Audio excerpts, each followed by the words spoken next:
This is just a quick thought that I just had, and I thought I would share with you guys because I really do believe that this is something that a lot of people can benefit from. Because this is, I mean, first of all, this is always like, these videos are always a note to myself first, but then the more that I think about it, the more that I realize there might be someone else going through the same thing or thinking the same thing and just trying to level up. And yeah, so that's what this video is. So basically what I want to talk about is you need to fix your mind. We all need to kind of reassess our minds. And I really do think that once in a while it is essential to do a dopamine detox. Reason being is we live in a time now where our attention span is literally 0.2 seconds, not even a full second, 0.2 seconds, because we're constantly scrolling on TikTok, scrolling on IG, just, you know, what's the next YouTube video I can watch, what's the next this I can do, how can I make $1 million here, da, da, da, da. Well, you're not taking one thing at a time, which is why you're burning out, right? And I felt this firsthand because I feel like recently I've been burning out because I'm trying to do a million things at once. Got the YouTube channel, got business, got this, that, school. It's like your mind is constantly racing and you can't focus on one task, let alone the million that you're trying to accomplish. So it's important to kind of step back and reassess what you're doing, why you're doing it, and what you want the outcome to be. Well, I did monk mode in the summer, and the week before I started my monk mode, I did a dopamine detox where I deleted all socials and I used my phone as like a utility. I just made phone calls and only important texts, because you can get lost in texting as well. And that went for about 7 days.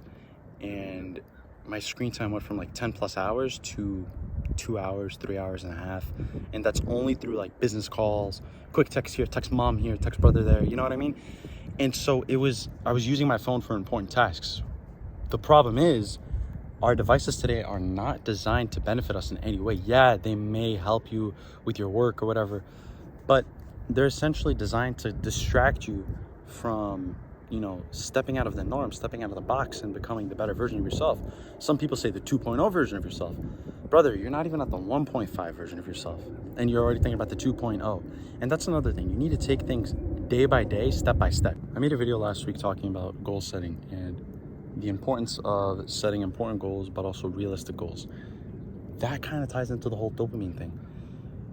You, in a way, when you tell people your goals, and I'm guilty of this, we're all guilty of this, when you tell people things you want to accomplish, goals you have set, mile markers you want to hit, it triggers a dopamine receptor in your head because it feels like you've already done what you set your mind to. Do you get what I mean?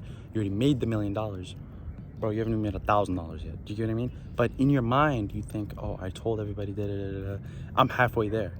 You're not even 0.12% of the way there. And you're already thinking about halfway, I'm going to buy this Rolex, I'm going to do this and do that. You have to retrain your brain and take a step back and just realize that, you know, yes, you have the right goals in mind. You're destined for greatness. We're all destined for greatness. I really do believe that there's enough to go around for everybody, right? There's enough money in this world to go around for everybody. The problem is, if everybody was to get $1 million and if everybody was to be rich today, I guarantee you by next week, it'll all go back to one person's hand. That person is the person that stepped out of the norm, fixed their brain, and retrained their processes to essentially, you know, strive for greatness and not get distracted. Because I'm telling you, these mindless, like 5-minute scrolls on TikTok, this, that, or the other, it doesn't seem like much now, but think about it like compound interest. It'll compound over time, and 5 minutes turns into 5 hours, which turns to 5 days. And then 5 years from now, you're going to be in the same spot. We are going to be in the same spot where we are today. And we're going to think, damn, it's been 5 years and I haven't done anything. Do you get what I mean? So that's what I'm saying. We gotta fix our minds.